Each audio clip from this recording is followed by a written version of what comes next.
ये कहानी है दो मार्शल डिटेक्टिव की जिन्हें एक केस के सिलसिले में शटर आइलैंड पर भेजा गया। वहां उनके साथ कुछ ऐसी अजीबोगरीब घटनाएं घटने लगी जिन्हें देख आपके भी दिमाग के तार हिल जाएंगे। ये जो सामने आइलैंड दिख रहा है वही है शटर आइलैंड। ये आइलैंड चारों तरफ से समंदर से घिरा हुआ है। वहां पर पागल मुजरिमों के लिए एक एशक्लिफ नामी सरकारी मेंटल असाइलम है, जहां पर पागल हो चुके खूंखार कैदियों को रखा जाता है। फेरी की सवारी कर दोनों पार्टनर तट पर पहुंचे। इन्हें लेने यहाँ के डेप्यूटी वार्डन मैकफर्सन आए हुए थे। उन्होंने डिटेक्टिव टेड डैनियल और डिटेक्टिव चक ऑल के पहचान की पुष्टि की, फिर दोनों को जिप्सी में बैठाकर अस्पताल की तरफ चल दिए। कुछ तो हुआ था यहाँ। सिपाही बड़ी तादाद में घास फूस के अंदर छानबीन करने में जुटे थे। अस्पताल की ऊंची ऊंची दीवारों पर इलेक्ट्रिक वायर लगे हुए थे। जगह जगह बंदूकधारी भी तैनात थे। कुल मिलाकर यहाँ की सिक्योरिटी बहुत टाइट थी। एशक्लिफ के मेन गेट पर पहुंचते ही वार्डन ने पहले कुछ नियम बताए जिन्हें इनको मानना होगा। वो लाल बिल्डिंग देख रहे हो, वो पुरुषों का वार्ड ए है तथा बाएं साइड की बिल्डिंग वार्ड बी महिलाओं का वार्ड है। बीच वाला बिल्डिंग वार्ड सी है, जहां पर बिना परमिशन के किसी का भी जाना अलाउ नहीं है। वहां जाने के लिए इन्हें फर्सन या फिर डॉक्टर कॉली से इजाजत लेनी होगी। आखिर में उनसे उनके हथियार लेने के बाद वार्डन इन्हें डॉक्टर कॉली के पास ले गया। डिटेक्टिव टेडी और चक ने उनको अपना परिचय दिया। तो बात ऐसी है कि पिछली रात 10 और 12 बजे के बीच रिचल सोलांडो नामक मरीज अपने सेल से गायब हो गई। आखिर कोई बंद जेल से गायब कैसे हो सकता है? इसी मिस्ट्री को सुलझाने के लिए उन दोनों डिटेक्टिव्स को यहाँ बुलाया गया है। वो कैदी खतरनाक है। उसने अपने ही तीनों बच्चों को घर के पास वाली झील में डुबोकर मार डाला। इससे पहले कि वो किसी और को नुकसान पहुंचाए उसे पकड़ना होगा। एक और बात, सिर्फ रिचल सोलांडो ही नहीं, यहाँ के सभी मरीज किसी न किसी की जान लेकर ही यहाँ कैद हुए हैं। यानी देखा जाए तो ये एक तरह से खूंखार पागलों का जेल था। ये रिचल का सेल है। सेल का दरवाजा लॉक था, खिड़की भी नहीं टूटी, उसके जूते भी यही है। तभी टेडी को टाइल के नीचे एक पर्ची मिला जिस पर लिखा था कि 67 नंबर कौन है। कुछ समझ तो नहीं आया, पर यह इंफॉर्मेशन आगे चलकर उसके काम आ सकती है। सब कुछ जांचने परखने के बाद अस्पताल के बाहर रिचल की खोजबीन शुरू हुई, पर वो कहीं नहीं मिली। दूर सामने एक गुफा था जिसके रास्ते पर कटीले घास फूस लगे थे। रिचल नंगे पांव थी। नंगे पांव वहां जाना नामुमकिन था, इसलिए इन्होंने मान लिया कि वो वहां नहीं गई होगी। सामने एक लाइट हाउस भी था, ये वहां भी चेक कर चुके थे। काफी हाथ पैर चलाने के बाद आज का कोटा पूरा करके सभी वापस लौट आए। शाम को बारी बारी सभी स्टाफ से पूछताछ की गई, मगर उस रात किसी ने रिचल को अपने सेल से बाहर निकलते नहीं देखा था। हालांकि 10 से 12 के बीच में जिस गार्ड की ड्यूटी थी वो एक बार टॉयलेट जरूर गया था। क्या पता उसी दरमियान रिचल भागी हो। हमें यहाँ के सभी कर्मचारियों की सारी डिटेल्स चाहिए होगी। डिटेक्टिव ने डॉक्टर कॉली से इसकी डिमांड की। ये बात डॉक्टर कॉली अपने सीनियर डॉक्टर नारिंग को बताए, पर उन्होंने यहाँ के किसी भी कर्मचारी की व्यक्तिगत फाइल देने से साफ इनकार कर दिया। टेडी तुरंत भड़क उठा कि उन्हें डिटेल्स देने होंगे, वरना वो अभी के अभी अपना रिपोर्ट तैयार करेंगे। और किसको सौंपेंगे? उसके पार्टनर चक ने जवाब दिया कि FBI को सौंपेंगे। गुस्से में डिनर भी नहीं किए और अपने क्वार्टर की तरफ निकल गए। सोते टाइम टेडी ने बताया कि डॉक्टर कॉली और उनके सहकर्मी जरूर कुछ ना कुछ छिपा रहे हैं। अब तक उन्होंने जो कुछ भी बताया सब बकवास है। आखिर कोई बंद जेल के अंदर से गायब कैसे हो सकता है? बॉस, तो क्या हम इस मिस्ट्री को सुलझाएं बिना ही कल सुबह यहाँ से जाने वाले हैं? यही सब डिस्कस करते हुए उनकी आंख लग गई। टेडी को उसकी पत्नी डोलोरेस के सपने आने लगे। दोनों एक दूसरे से बहुत प्यार करते थे। एक हादसे में डोलोरेस मर चुकी थी, मगर सपने में टेडी मानने को तैयार ही नहीं था कि वो उसको हमेशा के लिए छोड़ गई। तब डोलोरेस उसे समझाती है कि उसे उसके बिना ही जीना होगा, क्योंकि वो तो अब राख बन चुकी है। तभी टेडी की नींद खुल गई। पानी से उसके हाथ तरबतर हो चुके थे। दरअसल ऊपर छत से पानी टपक रहा था, मतलब कि मौसम खराब हो चुका है और इस तूफान में तो यहाँ कोई फेरी नहीं आने वाली। टेडी तुरंत डॉक्टर कॉली से मिलने पहुंचा। उन्हें बताया कि वो अपनी तहकीकात जारी रखना चाहता है, जिसके लिए वो यहाँ के कैदियों से बात करना चाहता है। कॉली को इससे कोई आपत्ति नहीं थी।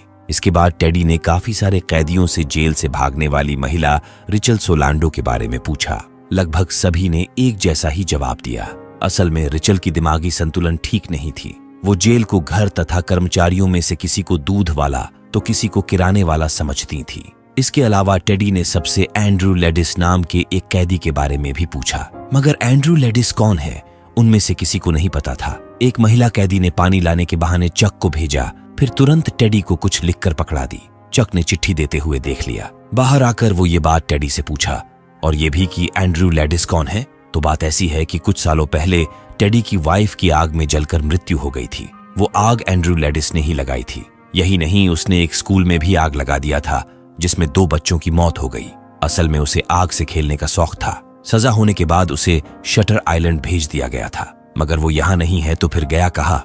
हो सकता है कि वो वार्ड सी में हो, जहां पर जाना अलाउ नहीं है। लगे हाथ वे दोनों कब्रिस्तान चले गए कि शायद वो मर चुका होगा तो उसकी कब्र यही कहीं होगी, लेकिन उसकी कब्र कहीं नहीं दिखी। ऊपर से ये तूफान और तेज हो उठा। पेड़ की टहनियां पत्तों की तरह टूट कर गिरने लगे। बचते बचाते आखिरकार इन्हें पास में छिपने की जगह मिल ही गई। चक समझ चुका था कि उसके बॉस यहाँ एंड्रयू लैडिस से अपनी पत्नी के मौत का बदला लेने आए हैं, मगर ऐसा बिल्कुल नहीं था। वो और खून खराबा नहीं चाहते। ये बात थी वर्ल्ड वॉर 2 की। उस वक्त शटर आइलैंड पर नाजियों का कब्जा हुआ करता था। वो यहाँ मानव पर एक्सपेरिमेंट कर उन्हें ज़ॉम्बी सोल्जर्स बनाते थे। उन्हें रोकने के लिए अमेरिकन फौज की एक टुकड़ी ने उन पर हमला किया। वे नाजियों को हराने में कामयाब हुए। जितने भी नाजी बंधक थे उन्हें एक कतार में खड़ा करके गोलियों से छलनी कर दिया गया। आखिर ये सब किस लिए हुआ? इसलिए हुआ ताकि वो मानव एक्सपेरिमेंट रोक सकें। उस वक्त ये कामयाब तो हो गए, मगर अब सुनने में आया है कि वही मानव एक्सपेरिमेंट उनकी अमेरिकन गवर्नमेंट यहाँ करवा रही है। ये बात उसे एशक्लिफ के ही एक जॉर्ज नामी कैदी ने बताया था। जॉर्ज एशक्लिफ का कैदी कैसे बना और उसे वार्ड सी में क्यों रखा गया, इसकी भी एक इंटरेस्टिंग कहानी है। तो बात ऐसी है कि जॉर्ज को साइट स्टडी में काफी रुचि थी। इसी के चलते वो यहाँ एशक्लिफ में स्टडी करने आया था, पर यहाँ के डॉक्टर्स उसे नशीली दवा वगैरह देकर उसके दिमाग से कुछ तो छेड़खानी करते थे। एक रोज जॉर्ज बौखलाहट के मारे अपने प्रोफेसर को मारकर अधमरा कर डाला, जिसके चलते उसे 1 साल तक वार्ड सी में कैद करके रखा गया। जब वो एशक्लिफ से छूटकर घर गया तो इस बात को वो टेडी से शेयर किया। बताया कि एशक्लिफ में उसके दिमाग पर एक्सपेरिमेंट किए जाते थे। फिर एक रोज जॉर्ज ने एक बार में 2 पुलिसकर्मियों को मार डाला। कोर्ट में उसके वकील ने दलील दिया कि जॉर्ज की दिमागी हालत ठीक नहीं है, चलते फिरते उसे ड्रैगन दिखते हैं। फिर जॉर्ज के केस का क्या हुआ, वो कहाँ गायब हो गया, किसी को कुछ खबर नहीं लगी। मतलब कितना गलत बात है। जिस मानव एक्सपेरिमेंट को रोकने के लिए ये एक जंग लड़े, वही चीज अब उनकी गवर्नमेंट करवा रही है। वो तो किस्मत से शटर आइलैंड से एक कैदी गायब हो गई, इन्हें यहाँ भेजा गया। इसी बहाने वो यहाँ चल रहे मानव एक्सपेरिमेंट का पर्दाफाश भी कर देंगे। पर गवर्नमेंट के काम में टांग अड़ाना सही रहेगा? इनके बातचीत के दरमियान घर के बाहर एक गाड़ी आकर रुकी। वो मैकफर्सन थे जो इन्हीं की तलाश में निकले थे। इन्हें किसी तरह तूफान से बचाकर वापस लाए। इधर डॉक्टर नारिंग मीटिंग बुलाए थे। उन्हें इस बात का डर सता रहा था कि तूफान कहीं चक्रवात में न बदल जाए। ऐसे में पानी आइलैंड पर चला आएगा। खुदा ना खास्ता जनरेटर रूम में पानी भरा तो बिजली चली जाएगी और सभी सेल खुल जाएंगे। वार्ड सी में 24 तथा ए और बी में मिलाकर 42 कैदी हैं।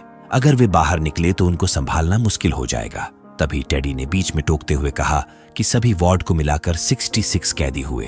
तो फिर रिचल सोलांडो ने 67 के आगे क्वेश्चन मार्क क्यों लगाया था? होना हो यहाँ 67वां कैदी भी है। क्या बकवास है, ये लोग यहाँ क्या कर रहे हैं? डॉक्टर नारिंग उनके यहाँ आने से बिल्कुल खुश नहीं थे। तभी डॉक्टर कॉली ने कंफर्म किया कि यहाँ कोई भी 67वां मरीज नहीं है। वैसे उनके लिए एक खुशखबरी है, रिचल सोलांडो मिल गई है। वो उन्हें लाइट हाउस के पास मिली। ये दोनों डिटेक्टिव उससे पूछताछ करने पहुंचे। चक ने नोटिस किया कि रिचल के पैर पे एक भी खरोच नहीं था, जबकि वो तो नंगे पांव नुकीले पहाड़ियों से होकर आई थी। आखिर मामला क्या था? टेडी ने उनसे पूछा कि वो अब तक कहाँ थी, जिस पर रिचल भड़क उठी कि तुमने मेरे बच्चों को मारा। इतना बौखला उठी कि इन्हें वहां से भागना पड़ा। एक पागल औरत से ये क्या ही सवाल जवाब कर सकते थे। खैर, जिसे ढूंढने आए थे वो तो मिल गई, अब इनको वापस जाना होगा। इतने में टेडी को सर दर्द होने लगा। कॉली ने सर दर्द की दवा पकड़ाई। वो दवा खाना तो नहीं चाहता था, मगर दर्द के मारे उसे खाना ही पड़ा। बिस्तर पर पड़ते ही उसे नींद आ गई। देर रात को जगा तो देखा कि कोई दरवाजा खोलकर अंदर आ रहा है। असल में वो उसकी पत्नी डोलोरेस थी। उसने बताया कि एंड्रयू लैडिस यहीं पर है, उसे उसको किसी भी सूरत में ढूंढकर खत्म करना होगा। आंख खुली तो वहां हाहाकार मचा था। जनरेटर रूम में पानी भरने के चलते बिजली शटडाउन हो चुकी थी। बैकअप जनरेटर का भी वही हाल था। बहुत सारे पागल कैदी सेल से बाहर निकलकर तांडव कर रहे थे। जेल के दीवारों पर जो बिजली के तार लगे थे वो भी किसी ने तोड़ दिया था। वार्ड सी में जाने का इनके पास सुनहरा मौका था। दोनों दबे पांव वार्ड सी में दाखिल हुए। अचानक एक पागल ने इन्हें डरा दिया। अगले पल वो टेडी को लेडिस पुकार कर भाग निकला। टेडी भी उसके पीछे भागा और आखिरकार पकड़कर उसे पीटने लगा। वो तो शुक्र है कि ऐन वक्त पर चक आ पहुंचा, वरना आज इस कैदी की खैर नहीं थी। बॉस, तुम्हें हो क्या गया है? तुम इसे क्यों मार रहे हो? इतने में एक गार्ड भी आ पहुंचा। वे टेडी को यही छोड़ उस कैदी को उठा ले गए। टेडी एंड्रू लेडिस को ढूंढते हुए उस सेल की तरफ गया जहां पर काफी सारे पागल कैदी कैद थे। वो माचिस जलाकर लेडिस को पहचानने की कोशिश किया, लेकिन नाकाम रहा। तभी बाजू के सेल से एक कैदी ने लेडिस का नाम पुकारा। तुमने वादा किया था कि तुम इस जंजाल से मुझे बाहर निकालोगे। टेडी उस कैदी के करीब गया और पूछा कि क्या तुम एंड्रू लेडिस को जानते हो? वो इसी वार्ड सी में कैद हैं। पता चला कि वो कैदी जॉर्ज था, वही जॉर्ज जिसने उसे एशक्लिफ में हो रहे मानव एक्सपेरिमेंट के बारे में बताया था। वो भड़का हुआ था क्योंकि यहां से रिहा होने के बाद जब उसने एशक्लिफ के बारे में टेडी से जिक्र किया था तो उन पर जासूसी की जा रही थी। अगली रात वो जासूस जॉर्ज को पकड़ने वाले थे। वो जानता था कि अगर पकड़ा गया तो फिर से उसे एशक्लिफ में लाकर कैद कर देंगे, उसके दिमाग पर एक्सपेरिमेंट करेंगे। इसीलिए उसने 2 जासूसों को मार डाला, पर बदकिस्मती से पकड़ा गया। उसे कोर्ट में पागल घोषित कर एशक्लिफ में लाकर कैद कर दिया गया। टेड ने उसे भरोसा दिलाया कि वो उसे यहां से आजाद कराएगा, दुनिया के सामने एशक्लिफ की पोल खोलेगा। मेरे दोस्त, तुम बहुत भोले हो। वो तुम्हारे बारे में भी सब कुछ जानते हैं। ये एक जाल है जिसमें फुसलाकर तुम्हें यहाँ बुलाया गया है। तुम खुद सोच कर देखो, तुम्हें यहाँ अकेले क्यों बुलाया गया है? जिस पर टेडी ने अपने पार्टनर चक के बारे में बताया। यकीनन तुम उसके साथ पहली बार काम कर रहे होगे। वो जानते हैं कि तुम खतरनाक हो, इसलिए वो कोई रिस्क नहीं लेना चाहते। ये बात तो सच थी कि वो पहली बार चक के साथ काम कर रहा है, पर उसे चक पर पूरा भरोसा है, बताया उसने। मेरे दोस्त, तब तो वो बाजी जीत चुके हैं। टेडी को फील होने लगा कहीं ना कहीं इस षड्यंत्र में चक भी शामिल हो सकता है। इतने में जॉर्ज रोने लगा। वो मुझे लाइट हाउस ले जाएंगे, बाकियों की तरह मेरा दिमाग भी खोल डालेंगे, और ये सब तुम्हारी वजह से हो रहा है। उसकी बात भी सही ही थी। एशक्लिफ में क्या चल रहा है, अगर वो उससे जिक्र नहीं करता तो उसकी लाइफ सेट होती। दूसरी तरफ वार्ड सी के कैदी को पीटने की खबर डॉक्टर कॉली को लग चुकी थी। वे इधर ही आ रहे हैं। तब तक ये दोनों सिक्योरिटी की आंखों में धूल झोंक कर बाहर निकल गए। हम जा कहाँ रहे हैं? टेडी ने बताया कि लाइट हाउस के अंदर क्या होता है उसे पता लगाना है। रास्ता देखने के लिए नीचे गया और जब वापस लौटा तो चक वहां पर नहीं था। उसकी सिगरेट नीचे पड़ी थी। तभी उसकी नजर चक पर पड़ी जो पहाड़ी से नीचे गिर चुका। आनन फानन में वो किसी तरह पहाड़ी से नीचे उतरा। तब तक चक की बॉडी वहां से गायब हो चुकी थी। उसने काफी आवाज लगाया मगर कुछ फायदा नहीं हुआ। तभी पहाड़ के एक दरख्त में रोशनी दिखी। वहां बहुत सारे चूहे थे जिनसे बचते बचाते वो दरख्त में पहुंचा। वहां पहले से ही एक लेडी थी जो काफी डरी सहमी, यहां तक कि हाथ में चाकू लिए टेड को मारने के लिए भी तैयार थी। टेड ने उसे अपना परिचय दिया, जिसके बाद वो महिला शांत हुई। उसने बताया कि वो रिचल सोलांडो है, यानी डॉक्टर कॉली ने उन्हें उस पागल औरत को रिचल सोलांडो बताकर बेवकूफ बनाया था। असल में रिचल एशक्लिफ में डॉक्टर थी। जब उन्हें पता चला कि यहाँ इंसानी दिमाग पर एक्सपेरिमेंट किए जा रहे हैं तो उनके विरोध करने के चलते उन्हें यहाँ कैद करने की कोशिश की गई, पर वो भाग निकली और अब इन पहाड़ियों में रहकर गुजारा कर रही हैं, क्योंकि शटर आइलैंड से बाहर निकलने का मात्र एक जरिया फेरी ही है जो कि उनके कंट्रोल में है। टेडी उनकी बात से पूरी तरह सहमत था और यह भी बताया कि वह उन्हें जल्द ही बेनकाब कर देगा। वैसे उनके पीछे जो भी पड़ता है वे उन्हें दवा वगैरह खिलाकर पागल कर देते हैं।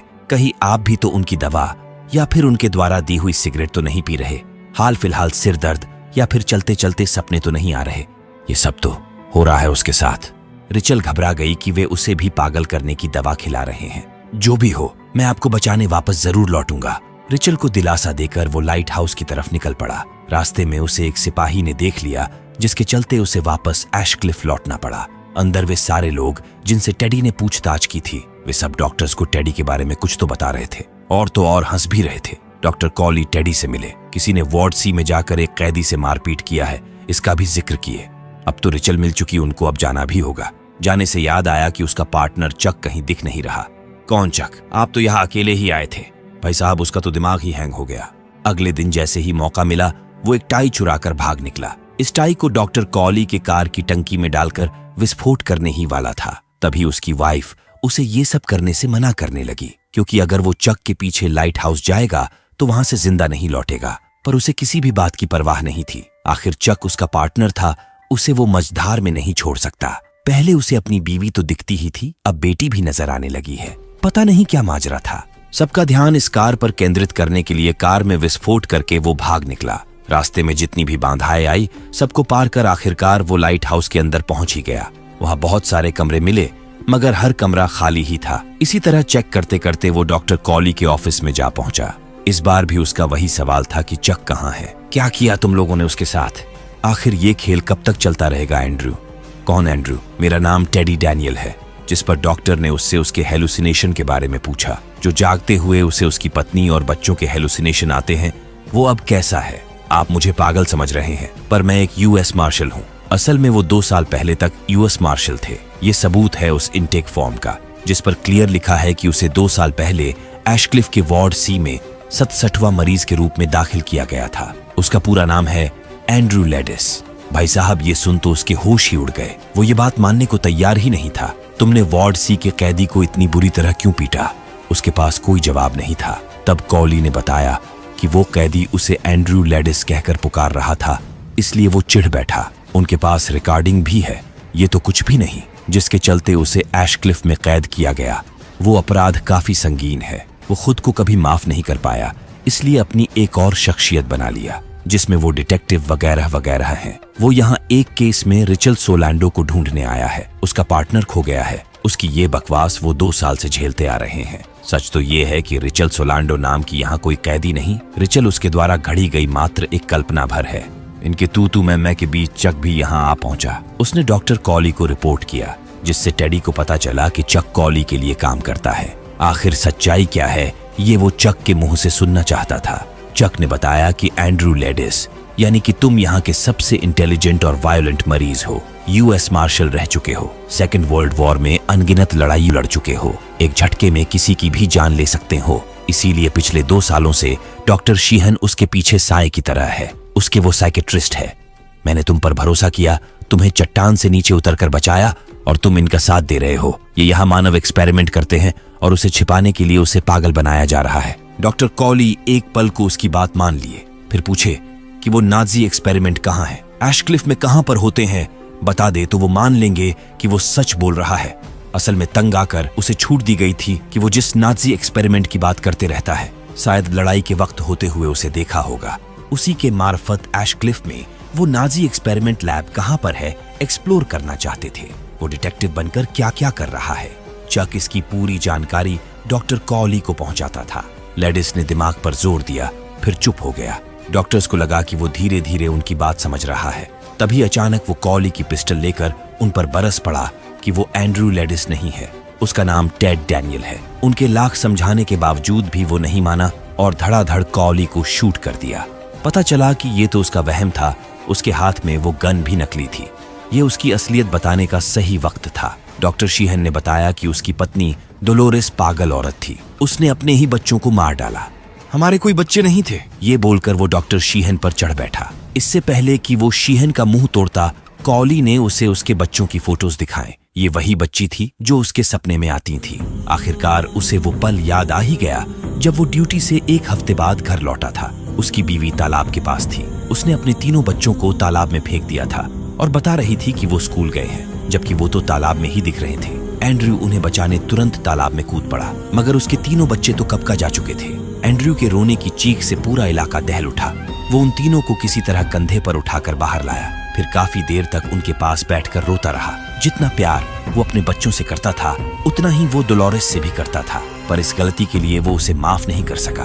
उस दिन एंड्रयू लेडिस का पूरा घर उजड़ गया। इसके चलते वो पागल हो गया, अपनी एक अलग पहचान बना लिया। यानी कि टेडी डैनियल अब समझ चुका है कि असल में वही एंड्रयू लेडिस है। डॉक्टर्स के लिए ये खुशी की बात थी कि वो अपने ट्रोमा से बाहर निकल आया। टेडी डैनियल का कोई वजूद नहीं है। रिचल सोलैंडो और जॉर्ज भी उसके दिमाग की उपज है।